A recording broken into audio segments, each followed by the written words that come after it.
नमस्कार, मेरा नाम है अमिताभ और दृष्टि आईएएस के कार्यक्रम इन्वायरमेंट दिस वीक में एक बार फिर से आपका स्वागत है। आप जानते हैं कि इसमें हम पर्यावरण खंड से संबंधित महत्वपूर्ण सप्ताह भर की जो खबरें होती हैं उसको इसमें कवर करते हैं। तो देखते हैं इस सप्ताह की महत्वपूर्ण वो 3 खबरें कौन सी हैं जिसको कि आज के एपिसोड में कवर किया जाएगा। सबसे पहले उनको बिंदुवार देखते हैं और उसके बाद विस्तार से इसके ऊपर हमारी चर्चा केंद्रित होगी।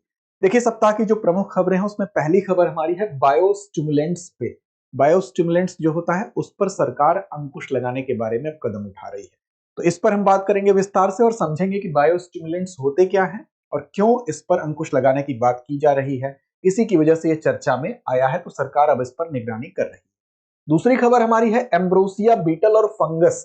एम्ब्रोसिया बीटल एक प्रकार का कीट होता है जो कि लकड़ी में छेद करने का काम करता है।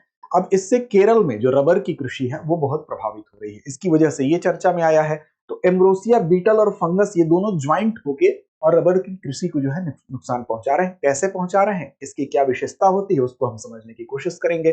फिर भारत का पहला हॉर्नबिल संरक्षण केंद्र बना है, इसके विषय में भी मूलभूत जानकारी आपको दी जाएगी। इस तरह से ये तीनों ही आपके जो खंड हैं वो आपके पर्यावरण खंड को रिच करेंगे और एग्जाम में आपकी मदद करेंगे। देखिए, बायोस्टिमुलेंट्स क्यों सरकार की निगरानी में है इसको हम बताएंगे, लेकिन इससे पहले आपको बता दें कि बायोस्टिमुलेंट्स होता क्या है। तो देखिए, बायो का मतलब जहां बायो लगा तो वो जीव से संबंधित होगा। बायोस्टिमुलेंट्स मतलब एक ऐसे पदार्थ होते हैं, ऐसे सूक्ष्म जीव होते हैं, यानी कि माइक्रो ऑर्गेनिज्म होते हैं जो कि पौधों की वृद्धि, यानी उसको पौधे कोई भी प्लांट है उसकी ग्रोथ हो रही है, उसके पोषण ग्रहण करने की क्षमता, बिना पोषण ग्रहण किए पौधे में वृद्धि हो ही नहीं सकती है। और साथ साथ उस पौधे के द्वारा तनाव जो है झेलने की क्षमता, तनाव का मतलब चाहे ज्यादा गर्मी हो गई या अन्य जो विपरीत जलवायु परिवर्तन की वजह से जो परिस्थितियां होती हैं उसको बर्दाश्त करने की क्षमता बढ़ती है, ऐसा कहा जा रहा था। लेकिन अब यहां पर किसानों ने सवाल उठाया, क्योंकि यहां पर दो मूलभूत समस्याएं किसानों के सामने आ रही। पहली बात यह थी, किसान ये कह रहा था कि उनकी ये शिकायत थी कि जब भी हम जाते हैं उर्वरक खरीदने, जब भी हम खाद लेने जाते हैं दुकानों पर, तो आप जानते हैं कि इस पर सब्सिडी देती है सरकार। सब्सिडी वाला उर्वरक तभी दुकानदार दे रहा था जब वो कह रहा था कि साथ में आप बायो स्टिमुलेंट्स भी खरीदिए। तो ये एक तरह की मनमानी चल रही थी, तो इस पर रेगुलेशन कोई उस तरह से प्रभावी व्यवस्था नहीं थी। इस वजह से भी एक बात सरकार के संज्ञान में आई कि यहां पर इसको रेगुलेट करने के लिए विनियामक व्यवस्था होनी चाहिए।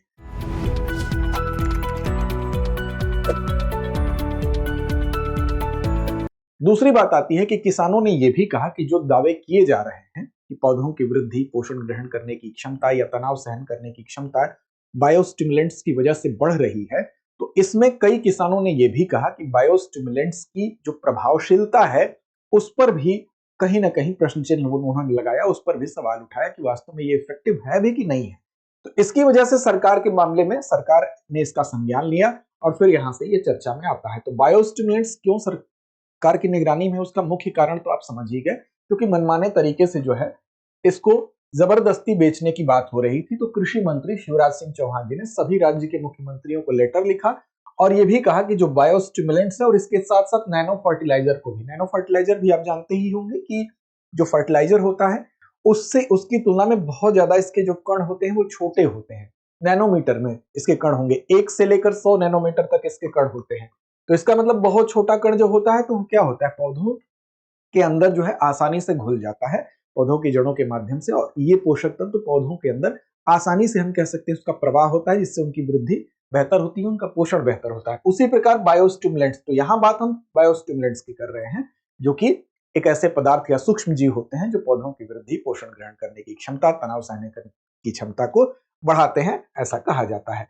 अब हम समझेंगे कि ये क्यों बेहतर है और सरकार ने क्यों रोक लगाई इस पर, इसको तो हम देख ही रहे हैं। तो जबरन पारंपरिक उर्वरकों के साथ बेचने पर सरकार ने रोक लगा दी है कि दुकानदार अब जबरदस्ती नहीं बेच सकता है। साथ साथ इसके लिए कुछ रेगुलेटरी जो व्यवस्था है वो भी है। अब देखिए, बायोस्टिमुलेंट्स क्या है, तो माइक्रो ऑर्गेनिज्म यानी कि सूक्ष्म जीव या पदार्थ है, पौधों की शारीरिक प्रक्रियाओं को, फिजियोलॉजिकल जो प्रोसेस है उसको क्या करता है, उत्तेजित कर देता है।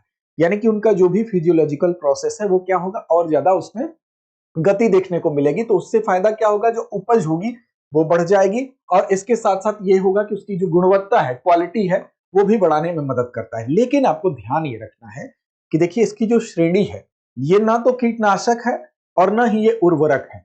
इसका मतलब कि इस पर उर्वरक के लिए बनाए गए जो रेगुलेटरी सिस्टम है, यानी उर्वरक के लिए जो नियम कानून लागू होता है, ना तो वो इस पर लागू होगा और ना ही कीटनाशक है तो कीटनाशकों पर लागू होने वाले कानून इस पर प्रभावी होंगे।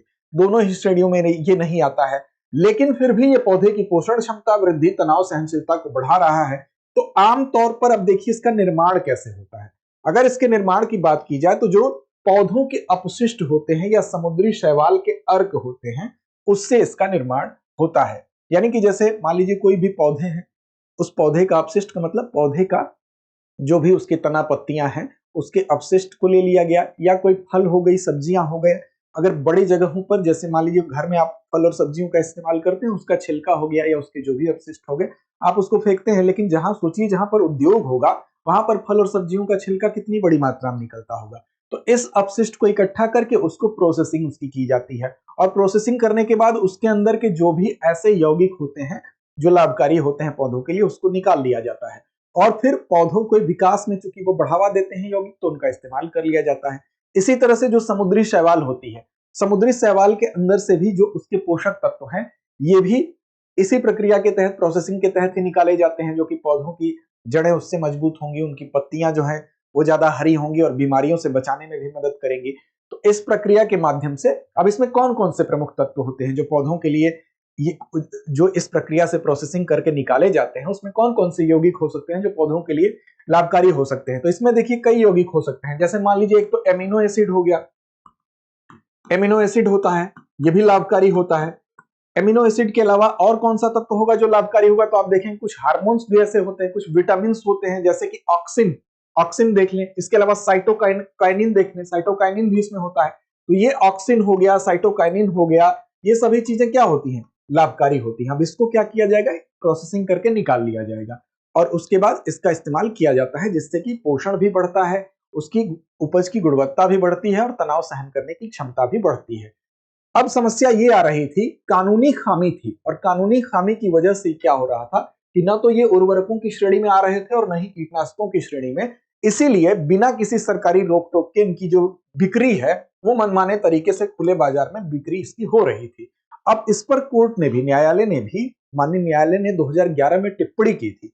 क्या टिप्पणी की थी कि पंजाब और हरियाणा हाईकोर्ट के द्वारा कहा गया था, ये निर्देश दिया गया था कि ऐसे उत्पादों को रेगुलेट किया जाए, विनियमित किया जाए, मनमाने तरीके से और फोर्सफुल तरीके से इनको बेचा जाए, ये उचित नहीं है। इसके लिए नियम कानून होना चाहिए। क्यों? क्योंकि ये दावा कर रहे हैं कि वे उर्वरक और कीटनाशक का विकल्प है। तो ये कहना कि उर्वरक और कीटनाशक का विकल्प है, ये बात कितनी सही है, क्या है, इसका परीक्षण करने के साथ साथ इसके लिए एक रेगुलेटरी जो है सिस्टम बनाया जाए। इसके लिए न्यायालय ने 2011 में निर्देश भी दिया था। अब इसको विनियमित करना क्यों शुरू किया गया, तो बाजार में बिक्री आप देख ही रहे थे, बढ़ गई थी, बायोस्टिमुलेंट्स की बिक्री जबरदस्त थी। तो सरकार ने ये कहा, जब इतने धूमधाम तरीके से इसको बेच रहे हो आप लोग, बिना इसका परीक्षण किए कि इसकी गुणवत्ता ठीक है कि नहीं, जो दावे किए जा रहे हैं वो ठीक है कि नहीं, कहीं ऐसा तो नहीं बायोस्टिमुलेंट्स के नाम पे कुछ भी बेच दिया जा रहा है किसानों को। तो सरकार ने कहा कि इसका गुणवत्ता परीक्षण होना चाहिए। साथ ही साथ इसके लिए एक सिस्टम बनाया जाए कि उसकी गुणवत्ता को जब तक टेस्ट नहीं किया जाएगा तब तक उसको मंजूरी नहीं दी जाएगी। तो इसकी आवश्यकता महसूस की गई और नीति आयोग और कृषि मंत्रालय ने 2017 से ही इस पर काम शुरू कर दिया था। तो फरवरी 2021 में फाइनली आप देखेंगे कि जो फर्टिलाइजर कंट्रोल ऑर्डर एफसीओ 1985 है, उसमें संशोधन करके एक औपचारिक रूप से इसमें एक व्यवस्था शामिल कर दी गई। तो आप देखेंगे जो फर्टिलाइजर कंट्रोल ऑर्डर है यानी एफसीओ 1985 की अगर बात करेंगे तो भारत सरकार द्वारा इसको लागू किया गया। ये क्या है, तो ये कानूनी आदेश है जिसे कि जो एसेंशियल कमोडिटीज एक्ट है, एसेंशियल कमोडिटीज एक्ट 1955 के तहत इसको लागू किया गया था। और इसका उद्देश्य क्या है, तो इसका उद्देश्य ही ये है कि उर्वरकों की जो है गुणवत्ता हम कैसे बेहतरीन रख सके, साथ साथ उर्वरकों की गुणवत्ता के साथ साथ हम और क्या कर सकते हैं, उनका वैल्यू यानी उनका मूल्य निर्धारण हम कैसे कर सकते हैं, उनका भंडारण कैसे होगा, इसके अलावा उनका वितरण कैसे होगा, उसकी बिक्री को कैसे हम कंट्रोल करेंगे, ये सारी बातें तय होती हैं इसके अंतर्गत। अब उसी में संशोधन किया गया एफसीओ 1985 में, और फिर इसको भी इसमें औपचारिक रूप से शामिल कर लिया गया, यानी कि बायोस्टिमुलेंट्स को भी शामिल कर लिया गया। और इसके तहत क्या व्यवस्था बनाई गई, तो सबसे पहले तो इसकी परिभाषा तय हुई और एफसीओ ने कहा कि बायोस्टिमुलेंट्स वो पदार्थ हैं जो पौधों की पोषण क्षमता, वृद्धि, उपज, गुणवत्ता और तनाव सहनशीलता को बढ़ाते हैं। लेकिन साथ साथ ये भी कहा गया कि कीटनाशक या प्लांट ग्रोथ रेगुलेटर नहीं है, यहाँ पर यह बात एफसीओ ने स्पष्ट कर दी। और साथ साथ यहाँ पर और क्या व्यवस्था बनाई गई, सबसे पहले इसका क्लासिफिकेशन किया गया, साथ साथ इसके लिए पंजीकरण की व्यवस्था की गई कि जो भी इसका बायोस्टिमुलेंट्स बनाएगा, इसका निर्माता जो होगा, आयातक को कंट्रोलर ऑफ फर्टिलाइजर्स के पास आवेदन देना होगा, जो भी मंगाने वाला व्यक्ति है। इसके अलावा 5 आवश्यक जो इसमें टॉक्सिसिटी के टेस्ट किए जाएंगे, विषाक्तता तो नहीं है इसमें, इसके लिए 5 जो जरूरी टेस्ट है उसका प्रावधान किया गया। साथ ही साथ पारिस्थितिकी विषाक्तता परीक्षण जो है इसको भी इसमें शामिल किया गया, यानी कि पर्यावरण के लिए कहीं ये टॉक्सिक तो नहीं है, इसका टेस्ट किया जाएगा। और ये पहले मछली के ऊपर, पक्षी के ऊपर, मधुमक्खी और केचुआ के ऊपर इसका परीक्षण होगा, 4 चीजों पर यह परीक्षण किया जाएगा। अनुमति सीमा भी तय की गई। साथ साथ बायोस्टिमुलेंट में कीटनाशक जो है वो 0.01 ppm से अधिक नहीं होना चाहिए, ये भी इसमें बात तय किया गया, रेगुलेशन जो बनाया गया। प्रभावशीलता परीक्षण यानी बायो एफिशिएंसी ट्रायल होगा इसका, न्यूनतम 3 खुराक, 1 सीजन और 3 अलग अलग कृषि जलवायु क्षेत्रों में इसका परीक्षण जरूरी बना दिया गया। साथ ही साथ ये कहा गया कि जो सेंट्रल बायोस्टिमुलेंट कमेटी है 2021 में, इसको गठित किया गया और 2021 में इस कमेटी के माध्यम से सेंट्रल बायोस्टिमुलेंट कमेटी जो है ये कृषि आयुक्त जो है इसमें इसकी अध्यक्षता करेगा और 5 वर्षों के लिए यह समिति बनाई गई थी और साथ ही इसमें 7 अन्य सदस्य भी थे। तो इसका मतलब कि इसकी अवधि कितनी है, 5 वर्ष है। साथ ही साथ अगर आप बात करें तो इसकी अध्यक्षता कौन करेगा, तो इसका प्रेसिडेंट कौन होगा, तो प्रेसिडेंट होगा इसका कृषि आयुक्त। तो ये व्यवस्था यहाँ पर बना दी गई थी, इसको आप याद रखेंगे। अब अगली हमारी खबर है एम्ब्रोसिया बीटल और फंगस का खतरा। अब देखिए एम्ब्रोसिया बीटल और फंगस की अगर बात करेंगे तो बेसिकली एम्ब्रोसिया बीटल एक प्रकार का ऐसा कीट है जो क्या करता है, ये लकड़ी में छेद करने का काम करता है। एक प्रकार की जैसे ड्रिलिंग होती है ना, ड्रिल मशीन क्या करता है, कहीं भी छेद कर देता है। ये कीट होता तो बहुत छोटा है लेकिन ये बहुत खतरनाक होता है, लकड़ी में छेद करने की इसकी अद्भुत क्षमता होती है। अब ये और ज्यादा इसके खतरनाक होने में वृद्धि तब हो जा रही है जब फंगस के साथ ये जो है ज्वाइंट हो जा रहा है, मिलीजुली सरकार बना लिया है, यानी कि इस दोनों के बीच सहजीवी संबंध है। फंगस और ये दोनों मिलकर क्या कर रहे हैं, यानी एम्ब्रोसिया बीटल और फंगस दोनों मिलकर क्या कर रहे हैं, जो केरल में रबर की कृषि हो रही है उसको बहुत ज्यादा, उसके वृक्ष को बहुत ज्यादा नुकसान पहुंचा रहे हैं। तो उसका जो प्लांट होता है उसमें ये छेद करता है और फंगस वहां पर उत्पन्न होता है और फंगस उसको अंदर अंदर सड़ा देता है, खोखला कर देता है। इस तरह से दोनों मिलकर ये रबर की फसल को काफी नुकसान पहुंचा रहे हैं, जिसकी वजह से ये चर्चा में पूरा का पूरा मामला आया है। इनको आप देख रहे हैं, यहाँ पर ये दिख रहे हैं आपको, यही क्या करते हैं, छेद कर देते हैं कीट। केरल में रबर का पेड़ होता है उसमें एम्ब्रोसिया बीटल और फंगस के गठजोड़ के कारण ये प्रभावित हो रहा है। अब ये वैसे तो सहजीवी संबंध में होते हैं, सहजीवी संबंध आप सभी जानते हैं कि दोनों एक दूसरे पर कुछ न कुछ लाभ लेते रहते हैं। अब जैसे आपने एग्जाम्पल के तौर पर आपने देखा होगा जो राइजोबियम का नाम आपने सुना होगा। राइजोबियम क्या है, राइजोबियम का जो बैक्टीरिया होता है वो दाल की जड़ों पर रहता है और वो उसके बीच में सहजीवी संबंध पाया जाता है। हवा से वो नाइट्रोजन लेता है और हवा से नाइट्रोजन लेकर पौधे को देने का काम करता है राइजोबियम, और इसी तरह से बदले में पौधा उसको क्या देता है, तो पौधा उसको बदले में घुला हुआ शर्करा देता है, यानी कि उसको खाना देता है। तो दोनों में संबंध होता है। उसी प्रकार यहाँ भी जो एम्ब्रोसिया है और एम्ब्रोसिया बीटल और फंगस, इन दोनों के बीच में भी सहजीवी संबंध पाया जाता है। अब इसकी वजह से क्या होता है, इसमें जो पत्ते होते हैं रबर के वृक्ष के वो तेजी से गिरने लगते हैं और इनकी छाल से लेटेक्स निकलता है। आप जानते हैं कि रबर जो होता है, रबर की छाल से लेटेक्स यानी दूध जैसा पदार्थ होता है वो निकलता है। उसी लेटेक्स को जमा किया जाता है और उसी के माध्यम से जो प्राकृतिक रबर है उसको प्रोसेस करके बनाया जाता है। तो प्राकृतिक रबर का बनाने का जो मेन सोर्स है वो क्या है, रबर के पौधे से निकला हुआ उसकी छाल से लेटेक्स। अब लेटेक्स ही जब नहीं निकलेगा तो रबर बनेगा कैसे, तो ये एक तरह से लेटेक्स को बहने को रोकता है और पेड़ को सुखाने लगता है। तो इस तरह से हम कह सकते हैं कि जो रबर का प्रोडक्शन है, प्रोडक्शन ही प्रभावित होने लगेगा। इस तरह से किसानों की जो आय है प्रभावित होगी, क्योंकि बड़े पैमाने पर केरल में रबर की कृषि की जाती है तो किसानों की आय भी प्रभावित हो रही है। तो अर्थव्यवस्था को भी ये नुकसान पहुंचाने की स्थिति है, उस पर भी नकारात्मक प्रभाव डाल रहा है। तो एम्ब्रोसिया बीटल के बारे में जरा सा हम देख लें क्या है। तो ये है प्लेटिपस पैरालेलस, ये इसका क्या है, साइंटिफिक नेम है। तो इस नाम को आप याद रखेंगे, प्लेटिपस पैरालेलस इसका साइंटिफिक नाम है। और मूल स्थान इसका कहाँ था, जहां से आया है, तो दरअसल ये मध्य और दक्षिणी अमेरिका इसका मूल स्थान है। भारत की अगर बात करें तो 2012 में, भारत में कब इसका पहला परिचय हुआ, 2012 में। कहां पर हुआ, तो गोवा में हुआ। गोवा में आप जानते हैं कि काजू की खेती होती है, तो काजू की कृषि जब हो रही थी गोवा में, इसको 2012 में पहली बार देखा गया, काजू का जो पेड़ है वहीं पर दिखाई दिया। अब ये जो भी ऐसा पौधा जो या पेड़ जो मृत होने लगता है, तो मृत होने लगता है तो उसमें से निकलता है एथेनॉल, ठीक है। तो एथेनॉल जैसी जब गैस उसमें निकलती है तो ये उसको पहचान लेता है, और पहचानने के साथ ये इस गैस का निकलने का मतलब ही होता है कि वो पौधा क्या हो रहा है, कमजोर हो रहा है। तो ये वहां पर पहुंच जाता है। अब वहां पर पहुंचने के बाद क्या करेगा बीटल, उस पेड़ की छाल में धीरे धीरे ड्रिलिंग शुरू कर देगा, उसमें अपनी गैलरी बनाना शुरू कर देगा, वहां पर छेद करना शुरू कर देगा। और छेद करने के साथ साथ वहां पर फंगस जो है उसके अंदर, चूंकि फंगस इसके सहजीवी संबंध होते हैं, तो वहां पर फंगस जो है उग जाता है। मतलब छेद करने का काम इसने किया, कोई भी पेड़ की खाल है वहां पर इसने छेद कर दिया, और छेद करने के बाद अंदर उसने ले जाकर यहाँ पर फंगस जो है इंजेक्ट कर दिया। अब यहीं से फंगस क्या करेगा, अंदर अंदर इस वृक्ष के पूरे हिस्से को खोखला कर देगा। तो इस तरह से बीटल खाद्य स्रोत हम कह सकते हैं फंगस का होता है, और ये दोनों मिलकर वृक्ष को, उस लकड़ी को नुकसान पहुंचाते हैं। इस तरह से वो लकड़ी पहले कमजोर होगी, फिर सड़ जाएगी, और इस तरह से हम कहेंगे रबर की जो प्रोडक्टिविटी होती है उस पर असर पड़ता है। अब देखिए एम्ब्रोसिया बीटल की अगर बात करें तो एक अध्ययन किया गया जिसमें यह कहा गया है कि कौन सा ऐसा फंगस है जिसकी पहचान की गई है इसके ऊपर। तो देखिए यहां पर आप देखेंगे सूरियम एम्ब्रोसिया और सेरियम सलोनी, सेरियम एम्ब्रोसिया और सेरियम सलोनी, ये दो फंगस हैं जिसके साथ इसकी पहचान की गई है। जो एफ सलोनी है, सोलानी है, इसका वयस्क बीटल के साथ जुड़ाव यहां पर एसोसिएशन देखा गया है, और ये पहली बार रिपोर्ट किया गया है। इसका मतलब क्या हुआ, पहली बार रिपोर्ट किया गया, इसका मतलब ये हुआ कि अगर ये नया कोई फंगस है जो इसके साथ पहली बार इसके साथ सहजीवी संबंध में दिखाई दे रहा है, तो भविष्य में और भी तरह के फंगस इसके साथ सहजीवी संबंध में दिखाई दे सकते हैं। अब प्लांट जो पैथोजेनिक फंगस हैं, प्लांट पैथोजेनिक फंगस क्या होता है, ऐसे फंगस होते हैं जो पेड़ों या पौधों को बीमार कर देते हैं।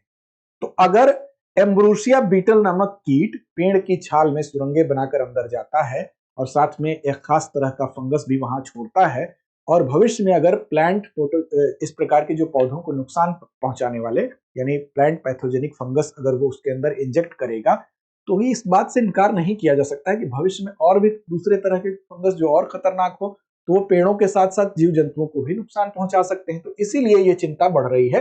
जो एक्सपर्ट्स हैं वो कह रहे हैं कि भविष्य में और भी नए और खतरनाक फंगस इन बीटल के साथ जुड़ सकते हैं, जिससे कि ये और खतरा बढ़ सकता है।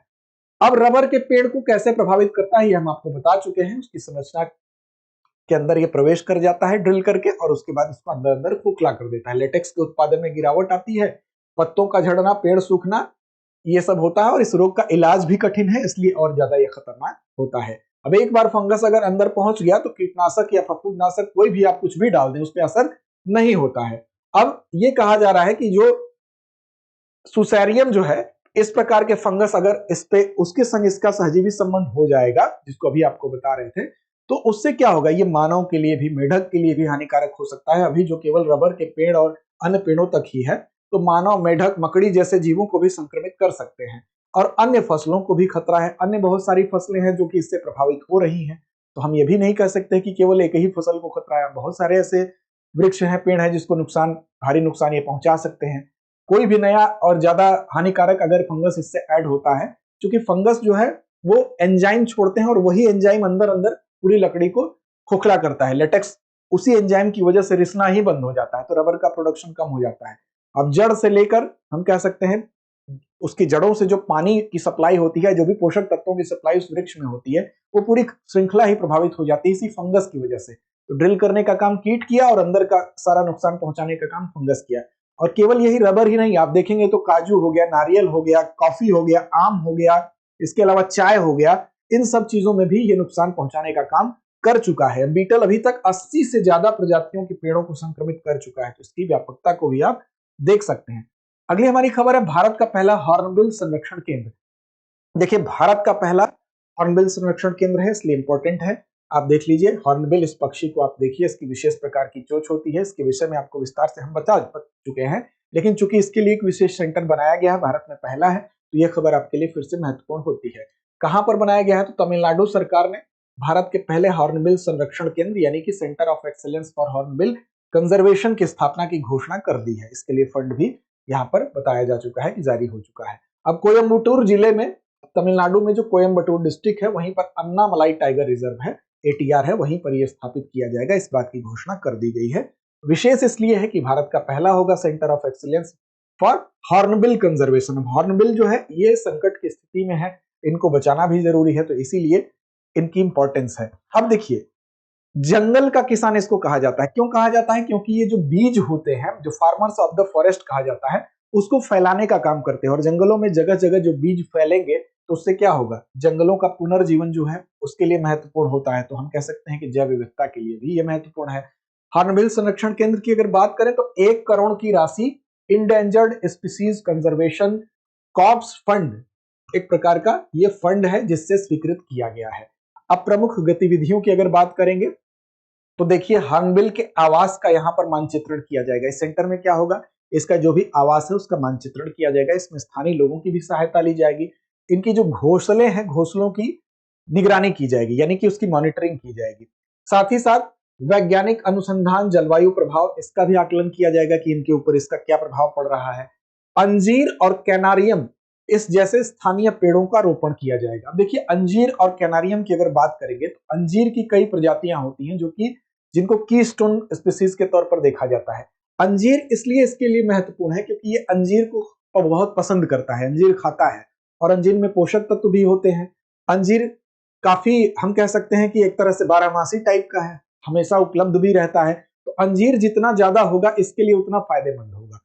पहली बात तो ये होगी। दूसरा आपका कैनारियम हो गया। कैनारियम की एक विशेष बात ये होती है, कैनारियम जैसे जो बड़े पेड़ होते हैं, जैसे जैसे पुराने होने लगते हैं तो उसके जो तने हैं वो खोखले हो जाते हैं। और उनके लिए, इस पक्षी के लिए अगर हम बात करेंगे, हॉर्नबिल के लिए उसके तने जो खोखले होंगे वो एक प्राकृतिक आवास प्रदान करते हैं, यानी एक घोंसला बनाते हैं एक तरह से। ये मान लीजिए ऐसे खोखला हो गया तो हॉर्नबिल क्या करेगा? यहीं पर अपना आवास बना लेगा और यहीं पर अंडे देने का काम करेगा।